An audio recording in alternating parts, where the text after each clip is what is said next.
2 हम लोग पढ़ेंगे। नीति वचन 19 का 17 पढ़ेंगे। नीति वचन 19 का 17 मैं आपके लिए पढ़ता हूं। जो कंगाल पर अनुग्रह करता है वह यहोवा को उधार देता है और वो अपने इस काम का प्रतिफल पाएगा।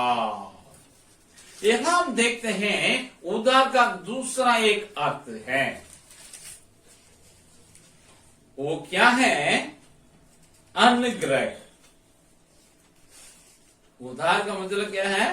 अनुग्रह। उधार देने के मतलब है अनुग्रह करना है। इंग्लिश में 2 शब्द हैं, शायद मछली अनुवाद में भी होगा मेरे ख्याल से। मछली में उसमें इंग्लिश में लिखा है 2 शब्द, पिटी मतलब दया। एक और शब्द इस्तेमाल किया गया है अलग अलग वर्षन में, काइंडनेस मतलब अनुग्रह। जो व्यक्ति कंगाल लोगों के ऊपर दया दिखाता है या अनुग्रह करता है वो यहोवा परमेश्वर के लिए उधार देता है। सो यह उधार शब्द है आपकी मेरी दया और हम लोग के अनुग्रह को दर्शाता है।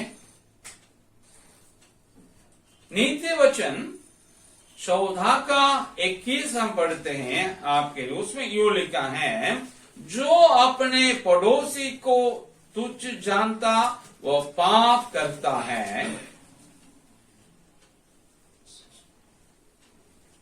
परंतु जो दीन लोगों पर अनुग्रह करता वो धन्य होता है। दीन कंगाल दोनों एक ही हैं। उनके लिए अनुग्रह करता क्या करता है? धन्य होता है।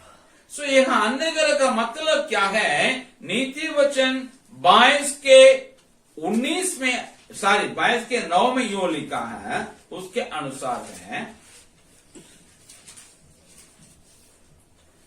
दया करने वाले पर आशीष फलती है क्योंकि वह कंगाल को अपनी रोटी में से देता है। कंगालों को अपने खाना को साझा करना अनुग्रह है।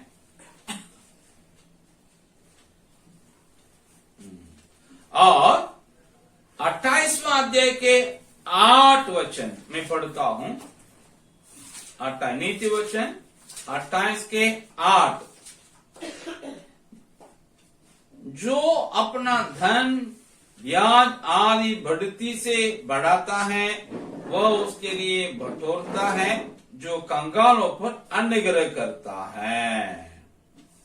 यहाँ पे इस वचन अनुसार अनुग्रह करने का अर्थ है अपने जो धन है उसे कंगालों को देना, मतलब उधार में देना।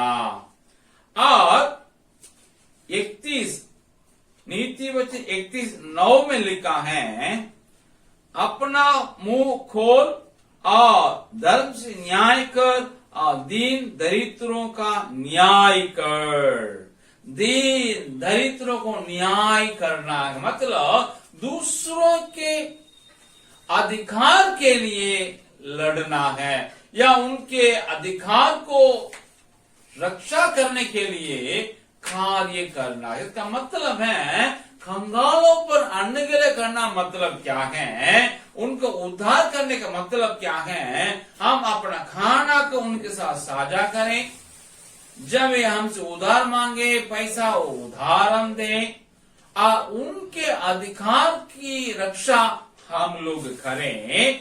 तो बाइबल बताती है ये कंगालों के ऊपर अनुग्रह करने की बात है।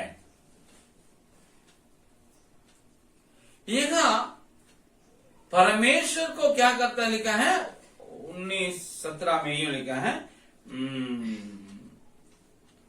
यहोवा को उधार देता है। इसका मतलब क्या है? यहोवा को उधार देता है, जब कंगालों को हम लोग कुछ करते हैं तो परमेश्वर उसको यूं लेता है,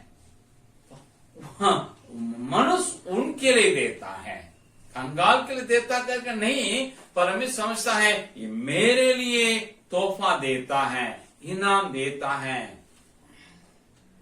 इसलिए याद रखें, जब कभी हम हमसे निम्न स्थिति में हैं, आर्थिक स्थिति में, उनके लिए हम उधार दें, उनके लिए अपने खाना को साझा करें, उनके अधिकार के लिए हम लोग क्या करें? काम करें। अगर आप छात्र हैं, अच्छे छात्र हैं, दूसरा छात्र है उसको उतना पढ़ाई नहीं आती है, समझ कम है, तो अपने जो विद्या है उनके साथ शेयर कीजिएगा।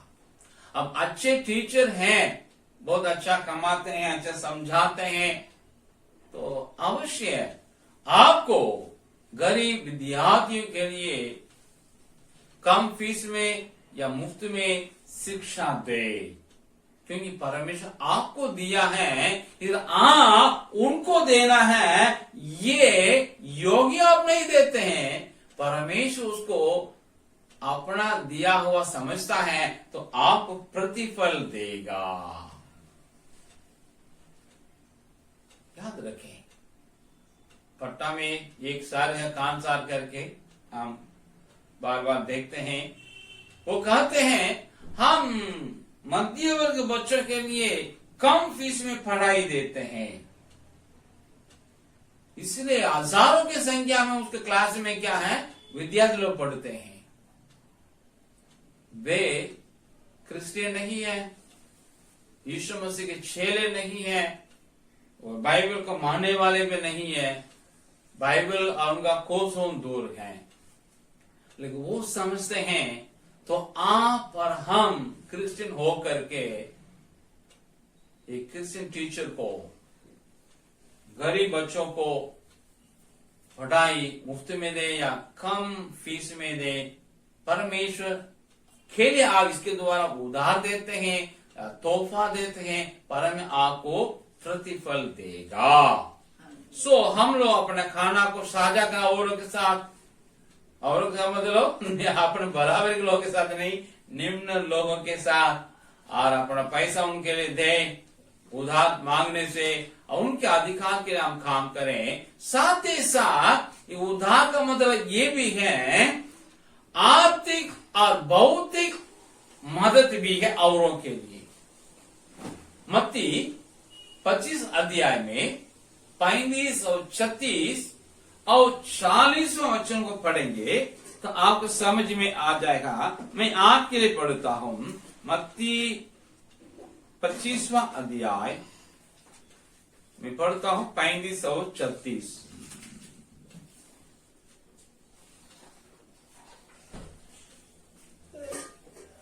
क्योंकि मैं भूखा था और तुमने मुझे खाने को दिया, मैं प्यासा था और तुमने मुझे पानी पिलाया, मैं परदेशी था और तुमने मुझे अपने घर में ठहराया, मैं नंगा था और तुमने मुझे कपड़े पहनाए, मैं बीमार था और तुमने मेरी सुधि ली, मैं बंदी गृह में था और तुम मुझसे मिलने आए।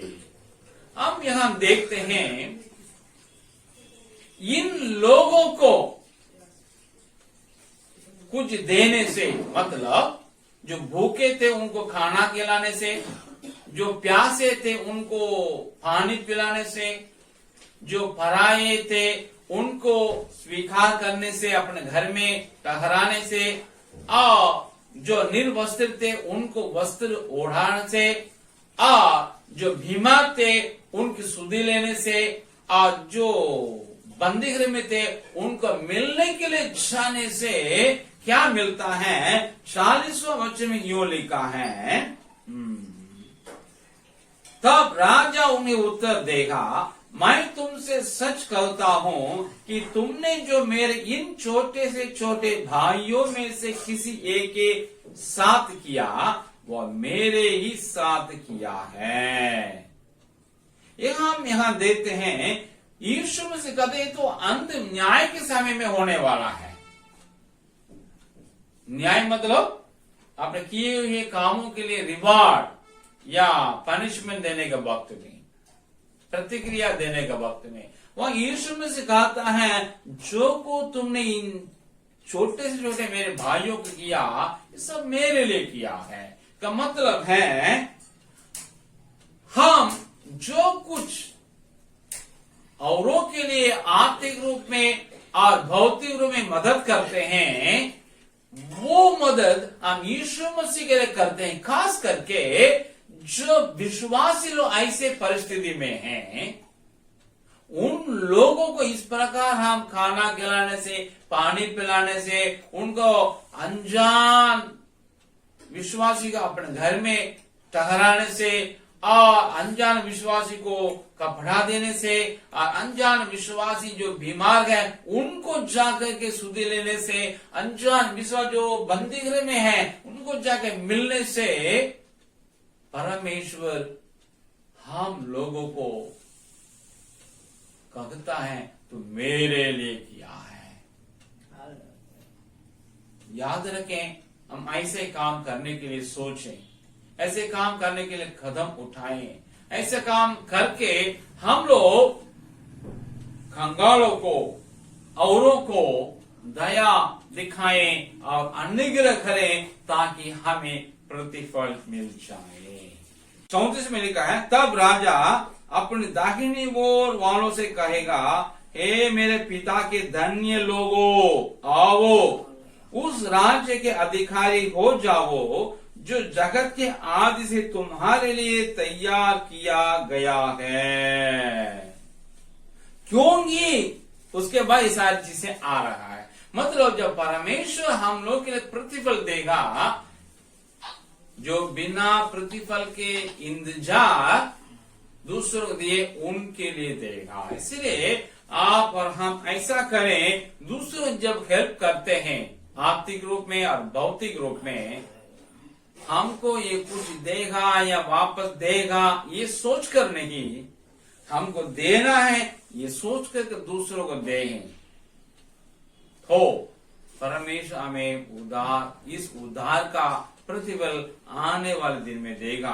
सो याद रखें दूसरा उद्धार का मतलब है दया करना, अनुग्रह करना कंगाल के ऊपर, वो हम करें।